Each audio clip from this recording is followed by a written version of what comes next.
बड़ी चिंतित हो गई तो करें क्या। अब भगवान क्या करते हैं, भगवान जब किसी के घर में चोरी करते हैं पहले तो स्वयं खाते हैं, फिर अपने सखाओं को खिलाते हैं, फिर बंदरों को खिलाते हैं, और बाकी जब मटका बच जाता है तो सचेनाति भांडम भिन्नति, बर्तन भी तोड़ देते हैं। और कहते हैं इस प्रकार से जब मैया ने ये बात सुनी, मैया ने कहा अच्छा तुम ऐसा करो, जब मेरा लाला ऐसे चोरी करता है तो तुम उससे ऊंचाई पर रख दिया करो, छीके पर। तो तब गोपियां कहने लगी मैया तुम अपने लाला के कर्मन को नहीं जानो, तुम्हारा लाला तुमको क्या लगता है सीधा है, जब हम छीके में भी टांग देती हैं ये वहां भी अपने ग्वालों को लेकर के पहुंच जाता है। और मैया एक बात के लिए इसकी तारीफ करनी पड़ेगी। मैया ने कहा किस चीज के लिए, बोला इसको सब पता चल जाता है। बोला क्या, बोला अगर हम खाली मटकी भी टांग देंगे इसको पता चल जाता है खाली मटकी है। तो ये क्या करता है, वही मटकी तोड़ता है जिसमें मक्खन होता है। तो भगवान का नाम है अंतर निहित वयुनः। कहते हैं इस शरीर का नाम भी क्या है, घड़ा है। क्या है, घड़ा। और वो मटका उसको तो घड़ा बोलते हैं। तो परमात्मा जिसमें स्नेह देखते हैं, जिसमें मक्खन देखते हैं, उस घड़े को तोड़ देते हैं।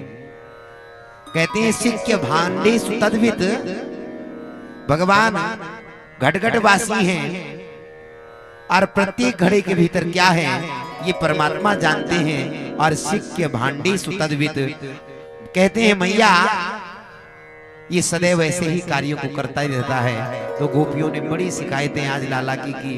एक गोपी कहने लगी मैया अगर तेरी आज्ञा हो तो कुछ मैं भी बताऊं, आज तेरे लाला ने जो काम किया है शायद ही वो कोई ऐसा काम कर सकता है। तो मैया ने कहा बताओ भाई क्या किया है। तो कहते हैं एवं धार्ष्टानुसति कुरुते मेहनादि निवास्तो। क्या कहते हैं कि मैया आज तेरे लाला ने जो किया वो को तो मुझे बताए हुए भी शर्मा आ रही है। तो मैया ने कहा बता तो सही क्या हुआ। तो गोपी ने बात बताने के लिए एक दृष्टांत तो सुनाया।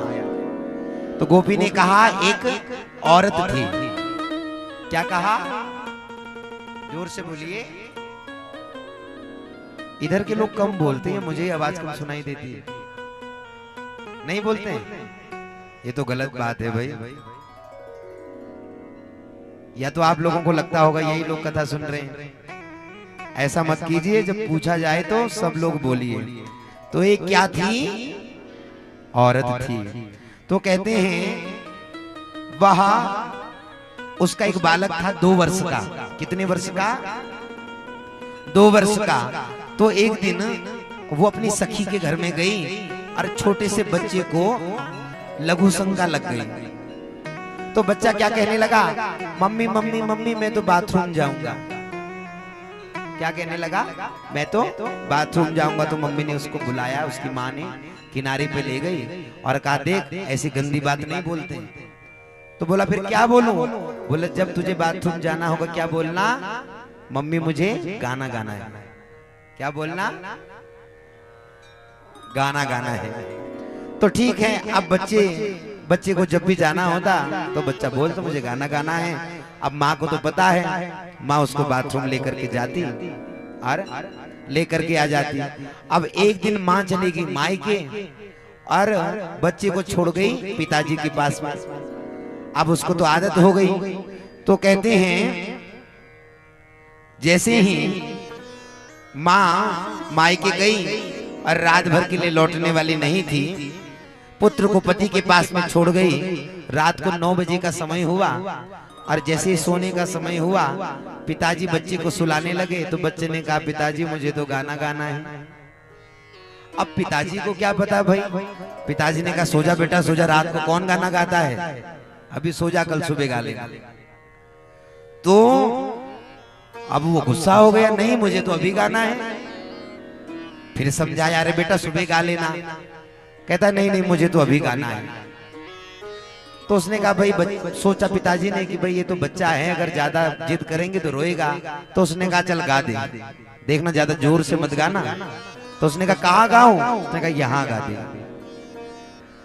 और मेरी माताओं बच्चे ने गाना गाए दियो। और ऐसा गाना गायो कि पिताजी भाग खड़े हुए। तो गोपी आज ऐसे ही समझाती है, कहती है मैया तू तो बड़ी सीधी सांची है, अपने लाला को जान नहीं पाए। अरे मेहनादी निवास तो आज सुबह पूजा के लिए हमने वास्तु के लिए चौका पूरते हैं ना, तो बोला वास्तु पूजन के लिए वेदी बनाई, चौक पूरी, और तुम्हारा लाला आया, उसने वाही के ऊपर खड़े होके गाना गाई दियो। तो जब ये शिकायत मैया ने सुनी, अब कन्हैया ने मन में विचार किया अब तो मैया अवश्य मारेगी, क्योंकि ये तो मार खाने वाले काम है। तो अब कन्हैया क्या करने लगे, तो मैया के सामने गए, थर थर थर थर कांपने लगे, बड़े बड़े मोटे मोटे आंसू बहाने लगे। और मैया ने जब ये दशा देखी, अब मैया मारे भी तो कैसे मारे। इत्थम स्त्री भी सभय नयना श्रीमुखालोकनी भी। जब गोपियों ने ये दशा देखी, आज मन ही मन में बड़ी प्रसन्न हुई और कहती हैं हमारे सामने तो बहुत दादागिरी करे हैं, अब बोल। और भयभीत चेहरे को देख कर के गोपियों को बड़ा आनंद आया। जब यशोदा मैया ने कृष्ण को रोते हुए देखा तो नहीं हुपालब्धुमैच्छद, एक शब्द भी नहीं कहा, उठा करके अपनी छाती से लाला को लगा लिया और गोपियों को भगा दिया। तब कंधे पर रखकर चली कन्हैया को, तो कन्हैया ने गोपियों को देख करके उनको फिर अंगूठा दिखा करके चिढ़ाना प्रारंभ किया। गोपियां भगवान को जब भी देखती हैं तो किसी न किसी बहाने से अपने घर बुलाती हैं। इतना आत्मीय स्नेह गोपियों का हो गया था, जब तक लाला का चेहरा नहीं देख लेती तब तक उनके चित्त को शांति नहीं मिलती। तो रोज किसी न किसी बहाने से या तो यशोदा मैया के घर में आ जाती हैं या लाला को अपने घर में बुला लेती हैं। कहेंगे अरे लाला इधर आ, तो कन्हैया चले जाते। तो कन्हैया से कहते कन्हैया जरा नाच करके दिखाई दे, एक माखन का गोला दूंगी। और कन्हैया नाचते तो फिर कहती किस बात का माखन का गोला, अपने घर जाके खाना। तो कन्हैया को गुस्सा आ जाता। एक दिन क्या हुआ, कन्हैया अपने घर में आंगन में खेल रहे थे। क्या कर रहे थे, जोर से बोलिए, खेल रहे थे। तो खेलते खेलते यशोदा मैया अपने काम में लगी थी। तो एक गोपी ने देखा आज लाला का दर्शन नहीं हुआ, तो दूर से अपने घर से देखा लाला खेल रहे हैं, तो सोचती अभी तो इनके आसपास कोई है नहीं, क्यों न लाला के समक्ष से चले जाऊं और वहां अपलक लाला को निहारूं। अपलक मतलब पलक भी न झपके, ऐसे लाला को निहारूं। तो जैसे ही गई तो तुरंत मैया को आते हुए देख लिया। तो मैया ने जैसे ही कहा अरे कहाँ जा रही है, तो उसको हो गई क्या कहूं। तो उसने कहा मैया मुझे गोबर चाहिए, तो गोबर दे दीजिए। मैया ने कहा देख ढेरों लगा है, जितना चाहिए उतना ले जा। अब मैया अपने काम में लग गई, लाला खेल रहे हैं। अब गोपी क्या कर रही हैं, इधर हाथों से गोबर अपनी डलिया में भर रही है और उधर दृष्टि से लाला को निहार रही है। निहारते निहारते उसको ये नहीं पता चला कि उसने कितना गोबर भर लिया, पूरी डलिया भर गई गोबर से, इतना भर लिया कि अब उठा भी नहीं पाई। तो लाला ने भरते हुए गोबर देख लिया। लाला कहने लगे अरे गोपी सबरो गोबर यही में भर लेगी, अरे इतना उठो भी पाएगी नहीं। तो जब ऐसा सुना गोपी ने तुरंत आंख खुली, अरे कितना भर गया। तो उसने गोबर कम किया। फिर कहा अरे लाला नेक जरा ऊंचाई दे, जरा हाथ लगा दे। तो कन्हैया ने कहा मैं छोटा सा बच्चा क्या इतनी बड़ी डलिया उठाऊंगा। तो गोपी ने कहा बस थोड़ा सा हाथ लगा दे। बोला नहीं नहीं मैं नहीं करूंगा। तो तब गोपी ने कहा देख अगर तू हाथ लगाएगा तो जितनी बार उठाएगा उतने माखन के गोले दूंगी। क्या करूंगी, जितनी बार उठाएगा उतने माखन के गोले दूंगी। तो अब ये आए गोबर भरने, जैसे ही एक डलिया लेकर के जाए तो कहे कि एक गोला तो तेरा हो गया, दूसरी डलिया लेने आई तो 2 गोले हो गए। अब कन्हैया ने देखा कि मैं इतने गोले ये डलिया ले जा रही है, इतने गोले याद कैसे रखूंगा। तो तुरंत गोपी से कहा इतने गोले मैं याद कैसे रखूंगा।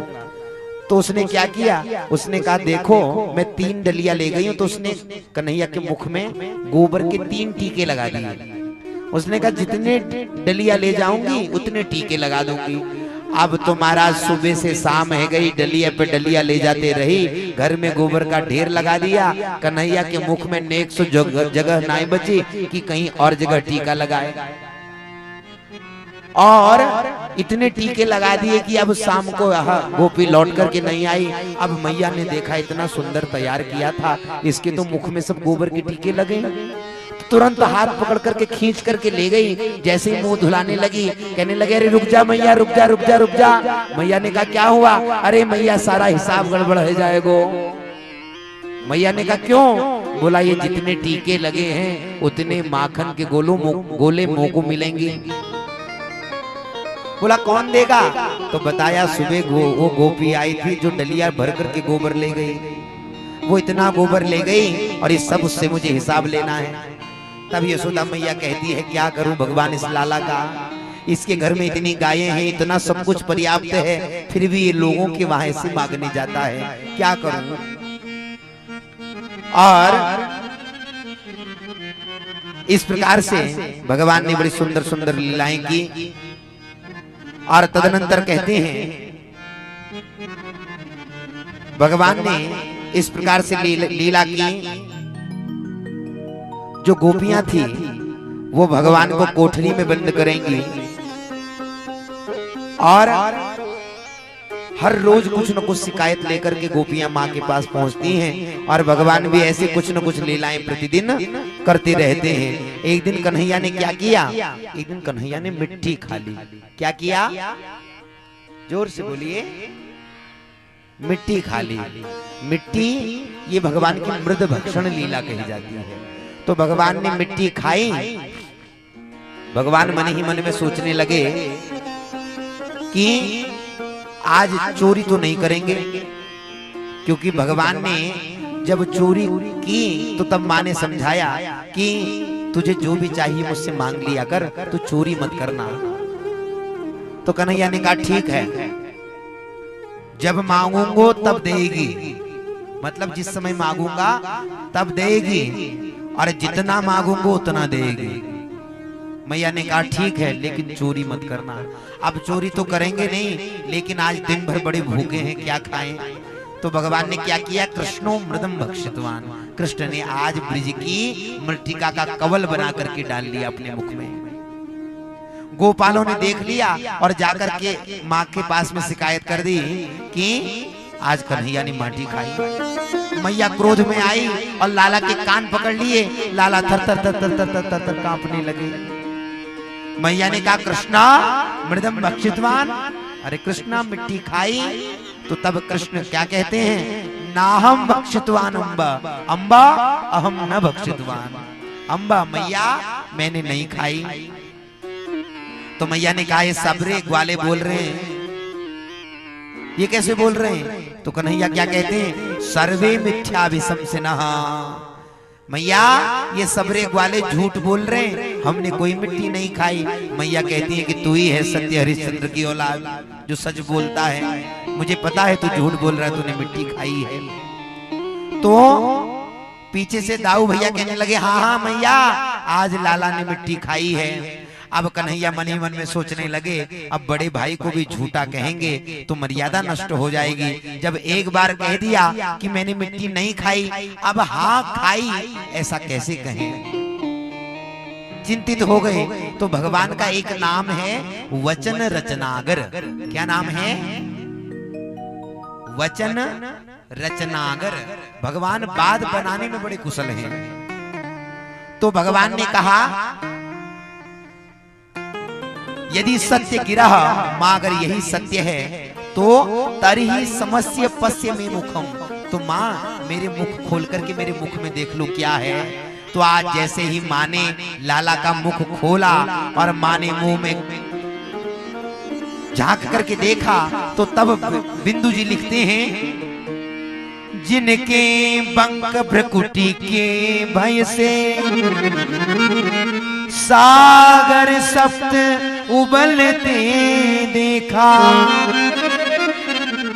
उनको माँ यशोदा के भय से अश्रु बिंदु दृग ढलते देखा। प्रबल प्रेम के पाले पढ़कर प्रभु को नियम बदलते देखा। कहते हैं जिनकी एक भ्रुकुटी टेढ़ी हो जाने पर सातों सागर उबलते रह जाते हैं, उन्हीं को आज माँ यशोदा के भय से आंखों से आंसू बहाते हुए आज बिंदु जी महाराज कहते हमने देखा। आज जैसे ही मुख खोल करके माँ ने देखा तो क्या देखने लगे? उदर माझ सुनो अंडज राया, उदर माझ सुनो अंडज राया, उदर माझ सुनो अंडज राया, उदर माझ सुनो अंडज राया। देखे हूँ बहु ब्रह्मांड निकाया,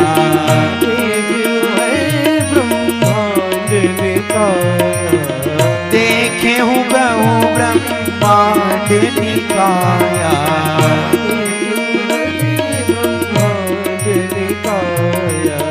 उधर माझ सुनो अंडज राया,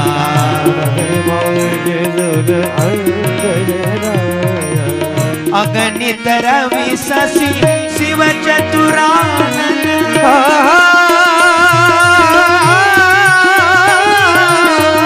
अगणित रवि शशि शिव चतुरानन, अगणित सफीरसि शिव चतुरानन, अगणित रवि शशि शिव चतुरानन, अगणित रवि शशि शिव चतुरानन, अगणित रवि शशि शिव चतुरानन। हो अगणित रवि शशि शिव चतुरानन, बहुगिरि सरित सिंधु मई कानन, बहुगिरि सरित सिंधु मई कानन।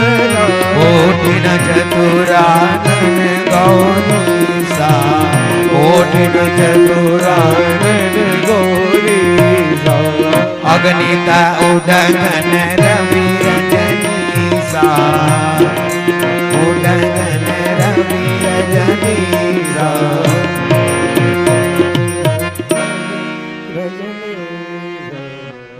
आज माँ ने जैसे मुंह खोल करके देखा, विश्व का दर्शन होने लगा।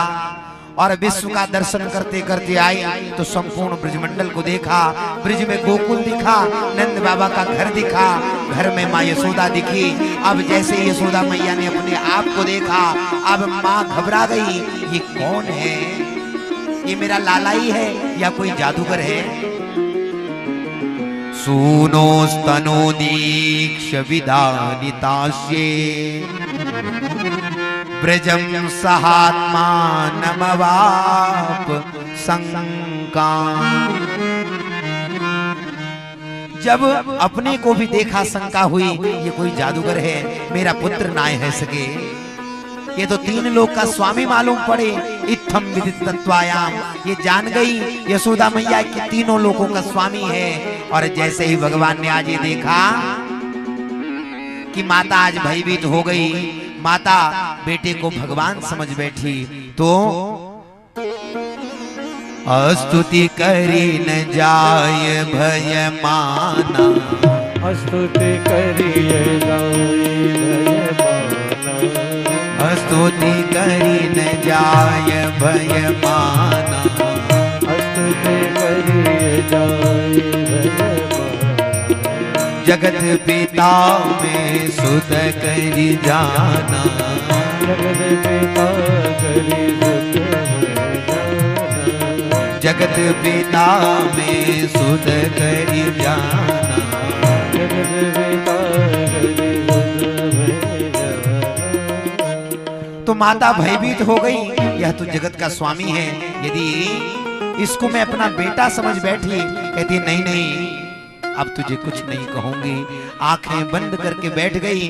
तब भगवान ने वैष्णवीम यतनोन्मायाम पुत्र स्नेहमयीम विभुम, भगवान ने अपनी वैष्णवी माया को खींच लिया। और तब भगवान ने कहा माँ तू माँ बनी रहे, मैं बेटा ही बना रहना चाहता हूँ।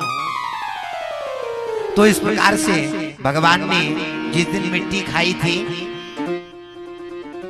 कहते हैं उस दिन एक समझौता हुआ था कि बेटा अपराध क्षमा कर, तू क्षमा मांग लियो कर, अगर तू गलती करता भी है तो माफी मांग लियो कर। कन्हैया बोले मैया एक शर्त है, जब मांगूंगो तब देगी और जो मांगूंगो सो देगी। मैया ने कहा ठीक है लाला, मैंने वचन दे दिया, जो मांगेगा वो दूंगी। तो एक दिन की बात, एकदा गृहदासीसु यशोदानंद गेहिनी कर्मांतर नियुक्तासु निर्ममंथ स्वयं दधी।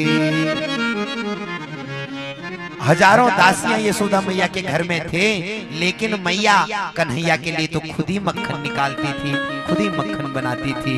इसीलिए लिखा है निर्ममंथ स्वयं दधी, उन्होंने स्वयं दधी मथती थी। और तब कहते हैं दधी मंथने काले स्मरंतिम तन्य गायत, तब वो अब गाते गाते भजन गाती थी कि हे भगवान सदैव आपकी कृपा हमारे ऊपर बनी रहे। फिर जोर जोर से मथने लगती, और जैसे ही मक्खन ऊपर आने वाला था, इतने में कन्हैया आ गए। ग्रहीत्वा दरी मंथानम न्यसेधत प्रतिमा वहन।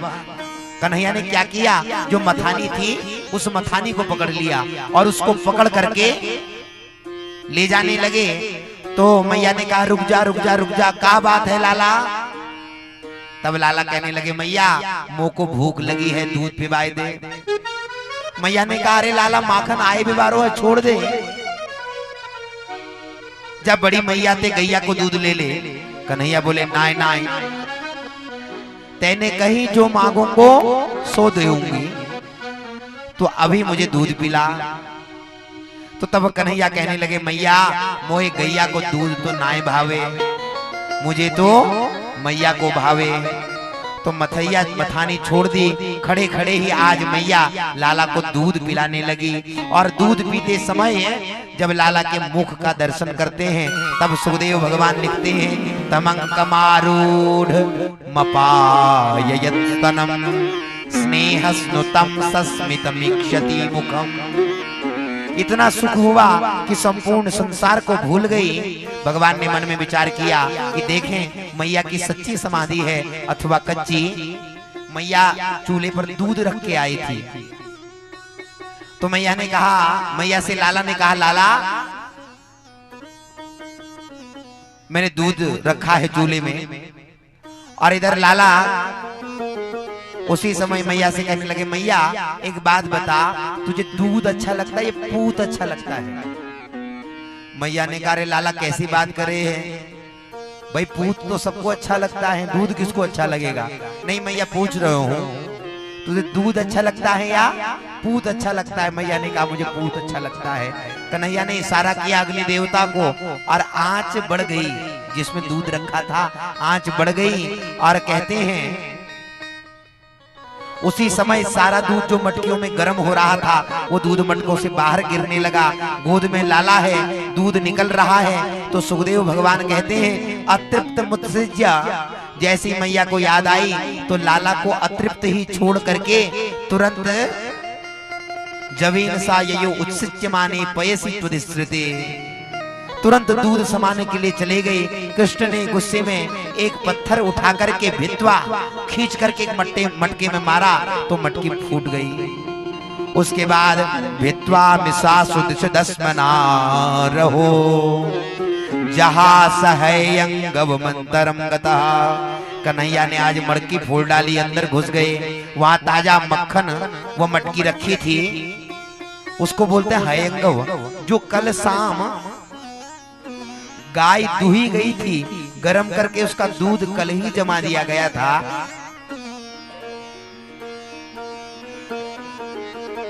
और प्रातः काल जिसका मक्खन निकाल लिया जाए तो उसको मक्खन को कहते हैं हयंगव।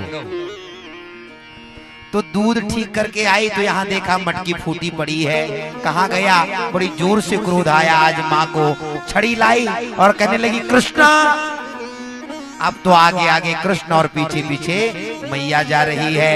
कृष्ण क्वासी करोति किम पितिरिति श्रुत्वैव मातुर वचः। आज मैया ने क्या कहा, अरे मेरे बाप ये क्या कर दिया। क्या कहा, मेरे बाप। देखिए लिखा है कृष्ण क्वासी करोसि किम पितिरिति, अरे मेरे पिता ये तूने क्या कर दिया। श्रुत्वैव मातुर वचः। आज जैसी माँ की बात सुनी तो जान गए कि माँ आज बहुत नाराज है। आज पहली बार पिताजी कह रही है तो जरूर मारेगी। तो सासंक नवनीत चौर्य विरतो विश्रम्य ताम ब्रवीत। झट झट भगवान मक्खन पूछने लगे। और जैसे ही कन्हैया जा ही रहे थे वैसे ही मैया आ गई। अब मैया क्या कहने लगी, क्यों रे एक तो फोड़ आयो है, अब दूसरों को झूठो कर दियो। तब कन्हैया ने झूठी बात बनाई। कहा मैया मैंने खाया नहीं। तो मैया ने कहा अच्छा ये कोहनी तक हाथ ऐसे ही सन रहे हो है, अगर खायो ना आए ये कोहनी तक हाथ ऐसे ही सन रहे हो है। तो तब कन्हैया कहने लगे मातः कंकण पद्म राग महसा पाणिर ममा तप्यते। हे माँ आपने जो ये मणियों से जुड़ा हुआ ये कंगन पहनाया है ना, इसमें सूर्यकांत मणि लगी है। और जैसे ही सूर्योदय हुआ तो यहाँ में जलन मच गई, इसमें जलन हो गई। मैंने तो मटकी में, केवल मक्खन की मटकी में हाथ डाल के थोड़ा ठंडो कियो। तो मैया क्या कहने लगी, तेनायम नवनीत भांड विवरे विन्यस्य निर्वापितः। मैया कहने लगी तो ठंडो है गयो या अभी नाय भयो। तो मैया कहने लगी अभी तो हाथ ही ठंडो भयो, अब तू यहाँ से भाग वरना मैं तय को ठंडो करूंगी। तो मेरी माताओं पीछे से डंडा निकाला और कन्हैया कूद करके भागे। अब तो कन्हैया आगे आगे और पीछे पीछे मैया भाग रही है। कन्हैया कहते मैया मुझे मारना मत। पर मारे मत मैया बचन भरवाई ले। पर मारे मत मैया बचन भरवाई ले। पर मारे मत बचन भरवाई ले, चाहे सौगंध खवाई ले। बचन भरवाई ले, चाहे सौगंध खिलाई ले। बचन भरवाई ले, चाहे सौगंध खवाई ले। बचन भरवाई ले, सौगंध खिलवाई ले। पर मारे मत मैया बचन भरवाई ले। पर मारे मत मैया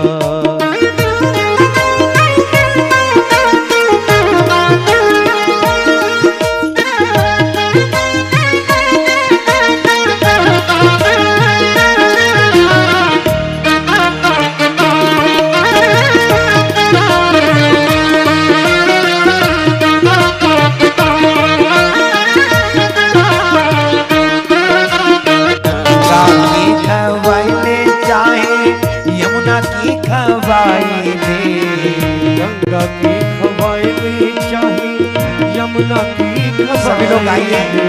गंगा की खवाई ले, चाहे यमुना की खवाई ले। गंगा की खवाई ले, चाहे यमुना की खवाई ले।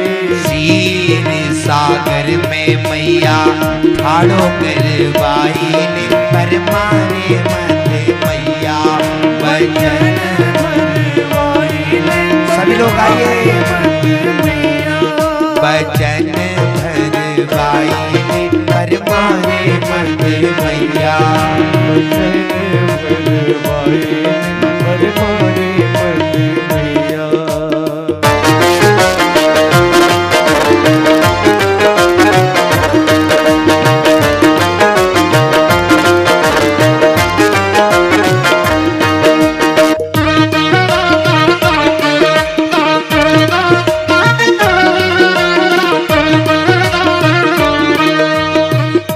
की खवाई ले, चाहे बचड़न की खवाई ले।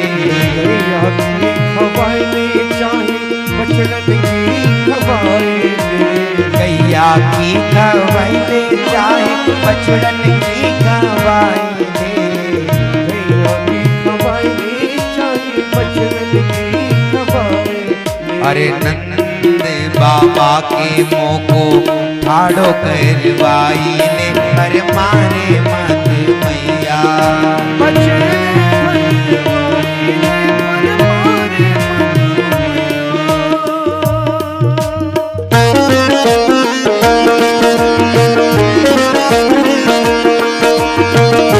बोलिए माता चोर भगवान की।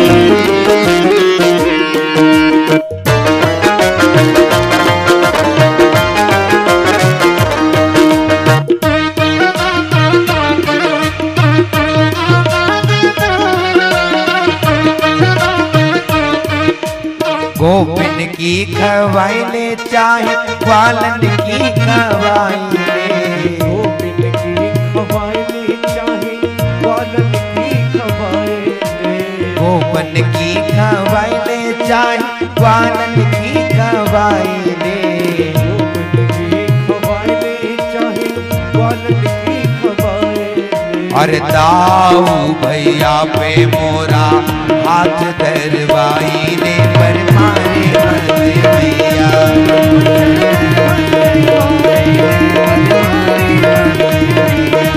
भजन भरवाई ले जाए सौगंध करवाई ले।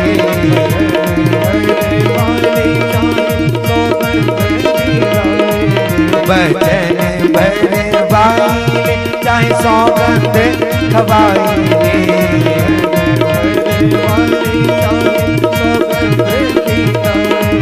पर मारे मत मैया भजन भरवाई ले।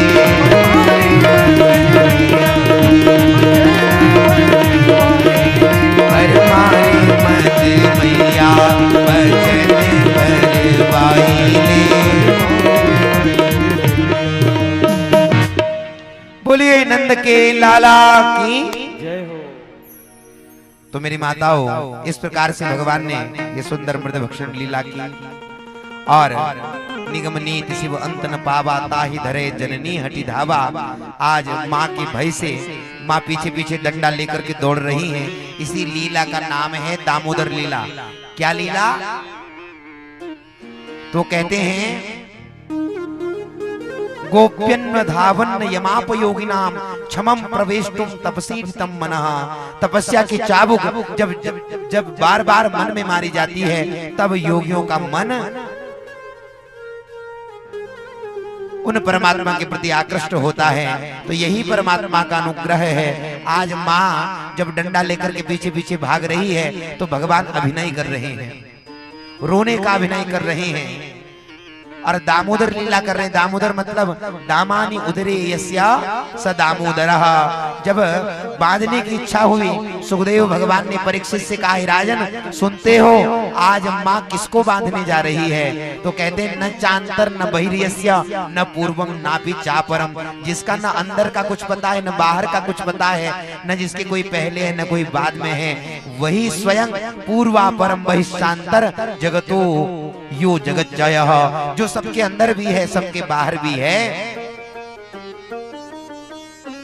तो उन भगवान को बांधने का प्रयास करने लगी तो रस्सी लेकर के आई। जैसे ही भगवान को गांठ लगाती है तो गांठ 2 अंगुल छोटी हो जाती है। 2 अंगुल क्या है? तो बोले किसी से क्यों पूछते हो, भागवत जी से पूछ लो। तो कहते हैं पुरुषार्थ तो था लेकिन कृष्ण की कृपा नहीं थी। तो इसलिए भगवान अपना बंधन स्वीकार करेंगे कृपा करके, हमारे पुरुषार्थ से वैसे बंधने वाले नहीं हैं। तो मैया ने क्या किया? ऊखल से बांधा और काल डरे जाके डर भारी सोई ऊखल बांधो महतारी।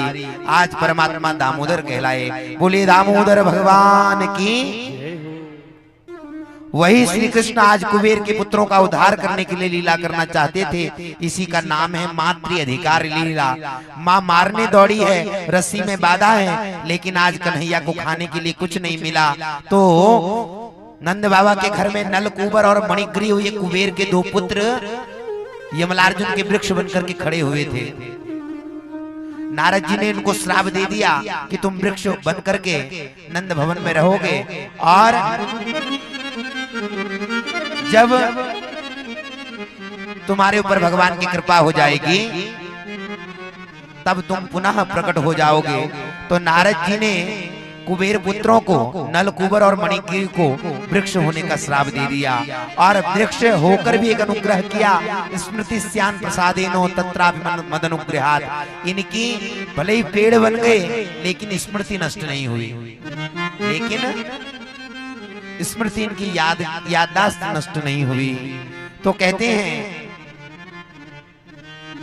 इस प्रकार से भगवान ने ऊखल के द्वारा नल कुबर और मणिगिरी का उद्धार करना चाहा, तो भगवान ने ओखली समेत दौड़ लगा दी। ओखली में बाधा था, ओखली समेत दौड़ लगाई तो जो ओखल था वो दो पेड़ों के बीच में फंस गया। भगवान ने अपना पूरा बेग लगा दिया और उसी समय धड़ाक मदी से यमलार्जुन के वृक्ष भूमि पर गिर पड़े। तो प्रभु इस प्रकार से बड़ी सुंदर सुंदर लीलाएं करते हैं।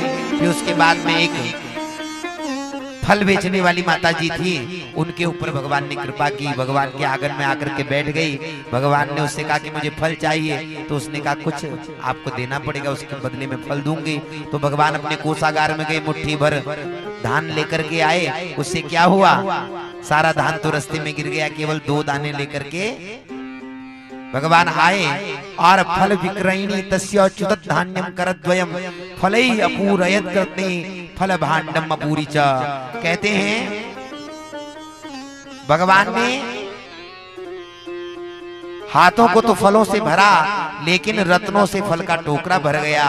इस प्रकार भगवान ने बाल चरित बहुत विधि हरि कीना अति आनंद दासन कह दीना। तो अब गोकुल में उपद्रवों को देख करके ब्रजवासियों ने निश्चय किया कि अब तो हमें वृंदावन चले जाना चाहिए। कहाँ चले जाना चाहिए, जोर से बोलिए। तो पहले ही दिन वत्सासुर नामक दैत्य आ गया। भगवान ने दाऊद जी से कहा दर्शयन बलदेवाय। कहते हैं तुरंत बलदाऊ जी पीछे से गए और ग्रहीत्वा पर पादाभ्याम सहलांगूलमच्युत भ्रामयित्वा कवित्ताग्रे प्राहिणोन्गत जीवितम। उसके पूंछ और दोनों पैर पकड़ करके उसको इतनी जोर से घुमाया कि घुमाते घुमाते ही उसके प्राण निकल गए। कहते हैं प्राणोदगति जीवितम। कहना क्या चाह रहे हैं कि मारा पहले पटका बाद में। ये तो वही बात हो गई, हनुमान जी की पूंछ में लगन न पाई आग, लंका सारी जल गई, गई निशाचर भाग। आग ही नहीं लगी, लंका सारी जल भी गई और निशाचर भाग भी गए। भगवान ने क्या कहा कि घुमाया और घुमाते ही उस वत्सासुर के प्राण निकल गए। मारा पहले पटका बाद में। और तदनंतर यहाँ पर अघासुर की लीला का वर्णन है। तब गोपालों ने घर जाकर के बताया कि आज कृष्ण ने अघासुर को मारा। ये अघासुर क्या है, ये अघासुर हमारा ही पाप है जो अजगर का रूप धारण करके आता है। सारे ब्रजवासी इसके मुख में चले जाते हैं और तब गोविंद सबकी रक्षा करते हैं। तो इसीलिए भगवान ने आज कहते हैं सभी को व्यामोहित किया और बछड़ों गोपालों की माताओं का प्रिय कार्य करने के लिए जितने गोपाल जितने बछड़े थे वो सब परमात्मा बन गए। एक बार भगवान ने देखा, ब्रह्मा जी ने, जब ये अघासुर लीला हुई थी उस समय भगवान एक साथ भोजन कर रहे थे ग्वालों के साथ में। कोई ग्वाला कहे देखो कन्हैया मेरे घर से कितनी सुंदर पूरी आई है, तो कन्हैया उसकी पूरी खाएं। कोई कहे देख कन्हैया अचार कितना अच्छा है, तो उसका अचार खाएं। कोई कहे लड्डू कितना अच्छा है, तो उसका लड्डू खाएं। जब ब्रह्मा जी ने देखा ये काहे का भगवान, इसको तो भाई खाने का तमीज नहीं है, खाया भी तो विधान से जाता है। भूमो पात्रम प्रतिष्ठाप्य मौनम दुभोजयेत्। भूमि में पात्र रख करके हमें खाना चाहिए और मौन होकर के अन्न ग्रहण करना चाहिए। पर हम लोग क्या करते हैं, आजकल तो बफर सिस्टम चल गया है, खड़े खड़े सब खाते हैं। तो जिस कारण से हम लोगों को बड़ा कष्ट प्राप्त हो रहा है। तो सज्जनों कहते हैं इस प्रकार से तदीक्षणोत्प्रेम रसाप्लुताशया। आज ब्रह्मा जी ने क्या किया, भगवान के सारे बछड़ों का हरण कर लिया और बछड़ों का हरण किया तो भगवान बड़े परेशान हुए। भगवान ने नेत्र बंद करके देखा कि आज ब्रह्मा जी ने बछड़ों का हरण कर लिया, तो भगवान ने जितना ब्रह्मा जी ने गायब किया था उतना पुनः बना दिया। और जब पूरा बना, 1 महीने बाद ब्रह्मा जी देखने के लिए आए, देखूं जरा क्या स्थिति है। वहां तो वही गाय, वही बछड़े, वही डंडा, मारने वाला डंडा भी वही बना दिया। देख करके आश्चर्यचकित हो गए।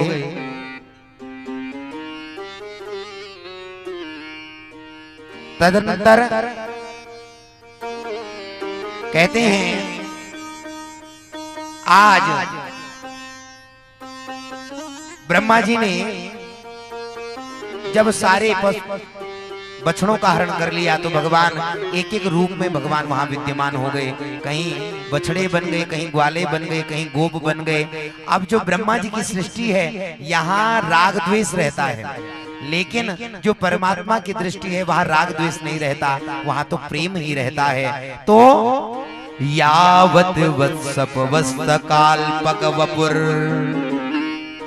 यावत करांघ्यादिकम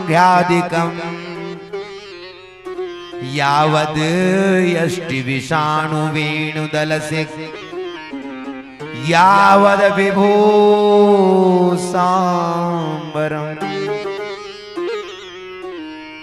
यावच्छील गुड़ा विदाकृति वयो यावद्व्या राधिकम सर्वं विष्णुमयं गिरोंगवदजः सर्वस्वरूपो बभो। तो कहते हैं सायंकाल जब आते थे और जब बांसुरी बजती थी तो उस गायें हुंकार करती थी, गोपियां अपने पुत्रों को देखने के लिए बाहर निकलती थी। आज बछड़े भी परमात्मा हैं, गोपाल भी परमात्मा हैं। तो इसीलिए कहते हैं सब सर्वम विधिकृतम कृष्ण सहसा जगामः। जैसे ही भगवान नारायण को पता चला ब्रह्मा जी ने किया है तो सर्वम विष्णुमयम गिरोंगवदजः सर्वस्वरूपो बभो। आज भगवान पूरे संसार में विष्णुमय हो गए। और स्नेहस्नुतस्तन्य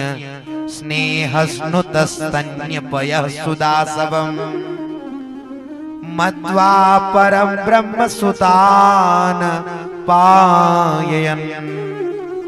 स्नेह के कारण दूध झराया पर ब्रह्म को पुत्र मानकर के दूध पिला रही हैं।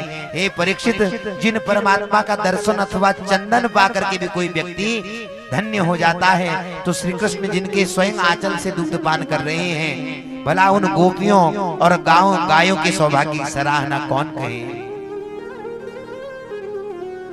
तो इस प्रकार से भगवान ने यह बड़ी सुंदर लीला की और आगे वर्णन करते हैं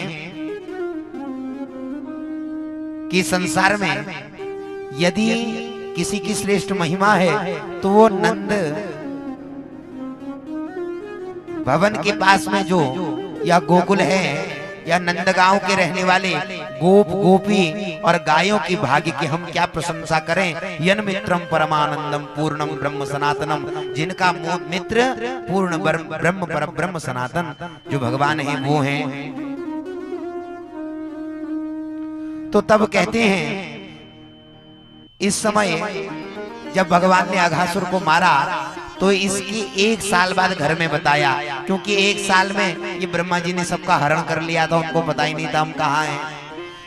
तो इसलिए बताया 1 साल बाद कि कल हमारे साथ में ऐसी घटना हुई।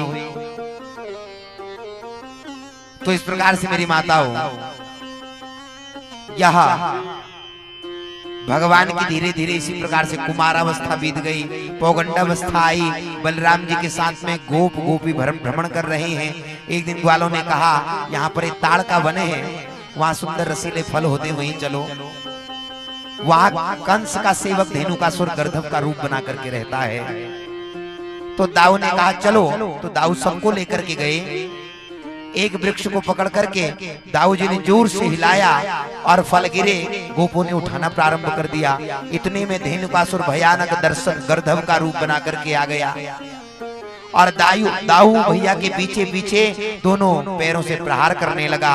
और तम गृहीत्वा प्रपदयोर भ्रामयित्वैक पाणिना, उसी समय दाऊ जी ने उसके पैर पकड़ लिए, एक हाथ से घुमाया और चिक्षेप तृण राजाग्रे ब्राह्मण त्यक्त जीवितम, इतनी जोर से ताड़ वृक्ष पर पटक दिया, उसके प्रहार से वृक्ष टूट गए और टूटकर एक वृक्ष दूसरे वृक्ष पर गिरा। देखते ही देखते ताल बन के सारे वृक्ष गिरने लगे और धेनुकासुर का उद्धार हो गया। अब भगवान ने गोपों से कहा ताड़ी पीने के बाद पानी पीने की इच्छा हो रही है, तो तब सबको यमुना महारानी का जल पिला दिया। लेकिन ऐसी जगह पर जल पिया जहां पानी कलुषित था। उसका आस्वाद लेते ही सब अचेत होकर के गिर पड़े। सारे गोप बछड़े काली के विष से मृत्यु को प्राप्त हो गए। ये जो कालीदह है यमुना जी है, यहाँ एक कालिया नाम का नाग निवास करता था महर्षि सौभरी ऋषि के साप से। तो कहते हैं उस समय सौभरी ऋषि ने यह कालिया नाग को श्राप दे दिया कि तुम आज से अगर रमणक द्वीप एक नागलोक है वहां आओगे तो कहते हैं तुम्हें आने नहीं दिया जाएगा। और तो और यहाँ पर जो सौभरी महात्मा हैं उन्होंने ऐसा श्राप दे दिया कि तुम्हें इस ब्रिज से तुम कहीं नहीं जा पाओगे, तुम अपने लोक को नहीं जा पाओगे। और उधर गरुड़ जी महाराज क्या है, जहां भी सांप देखते हैं उनको नुकसान पहुंचाते मारने लगते हैं। तो वहां गरुड़ जी के भय से कहते हैं यह कालिया नाग काली देह पर आ गया। तो इसके संबंध में एक बड़ी सुंदर कथा है कि नारद जी गए कंस के पास में, कंस से कहा देखो तुम्हारा जो दुश्मन है शत्रु है वो कैसे आनंद मना रहा है, कितने आनंद से रह रहा है।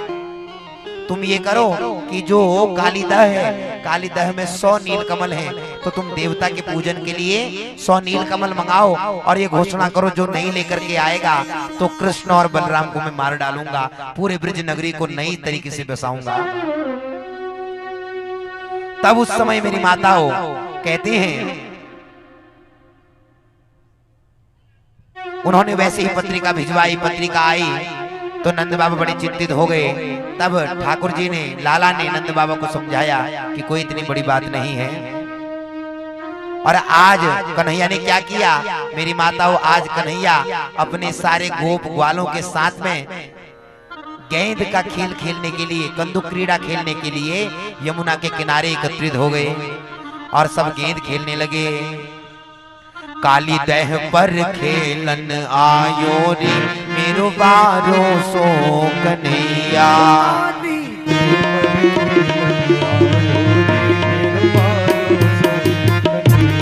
काली दह पर खेलन आयो रे मेरो बारो सो कन्हैया।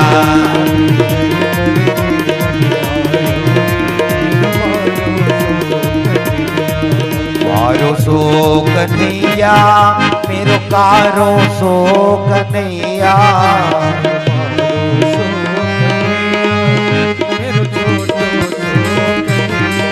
काली काली ओ काली दह पर खेलन आयो रे मेरो कारो सो कन्हैया।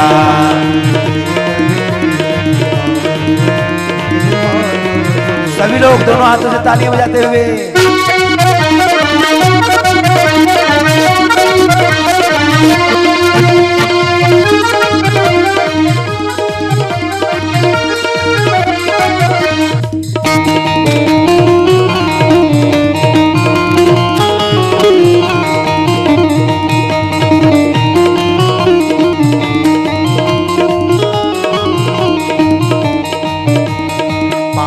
साथ यानी सखा संग ले, पांच साथ यानी सखा संग ले, पांच सात यानी सखा संग ले,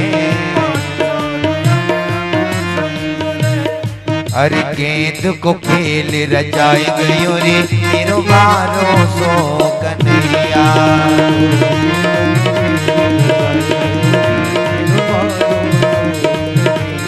काली दह पर खेलन आयो रे मेरो बारो सो कन्हैया।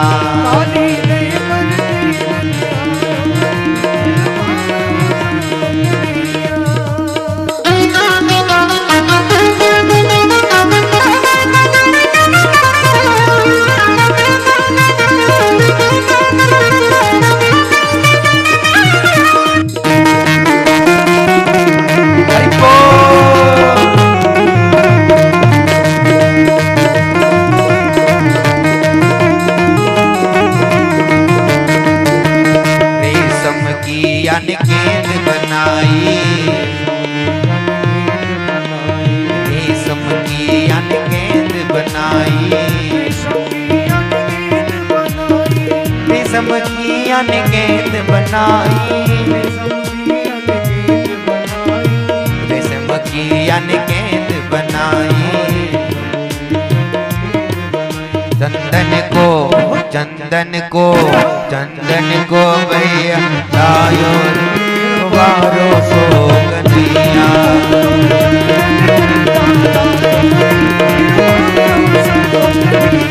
कारी देह पर खेलन आयो रे मेरो बारो सो कन्हैया।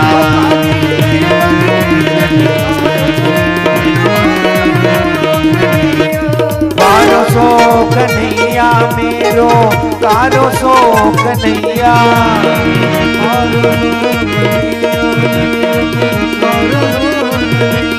कारी देह पर खेलन आयो रे मेरो बारो सो कन्हैया।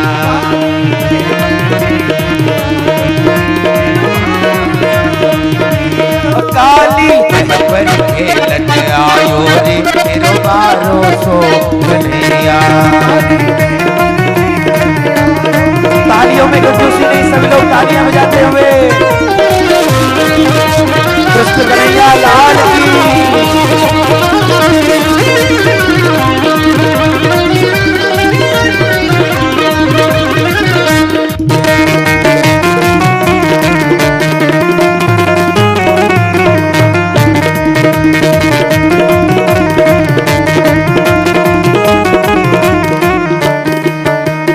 मारो ढोल गेंद गई देह में, मारो ढोल गेंद गई देह में, मारो ढोल देह में, मारो ढोल गेंद गई देह में। वो तो गेंद के संग में धायो रे मेरो बारो सो कन्हैया।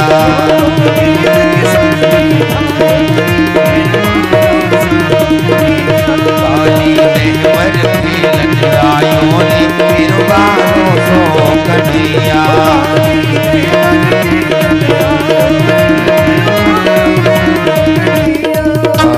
बारो सो कन्हैया मेरो बारो सो कन्हैया।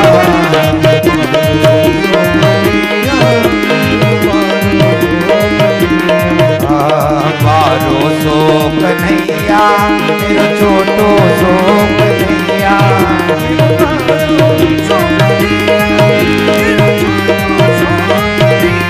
काली ओ काली ओ काली देह पर खेलन आयो रे मेरो बारो सो कन्हैया।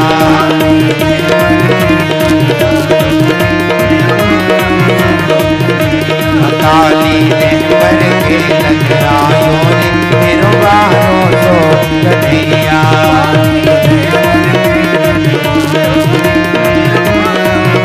कन्हैया काली देह पर खेलन आयो रे मेरो बारो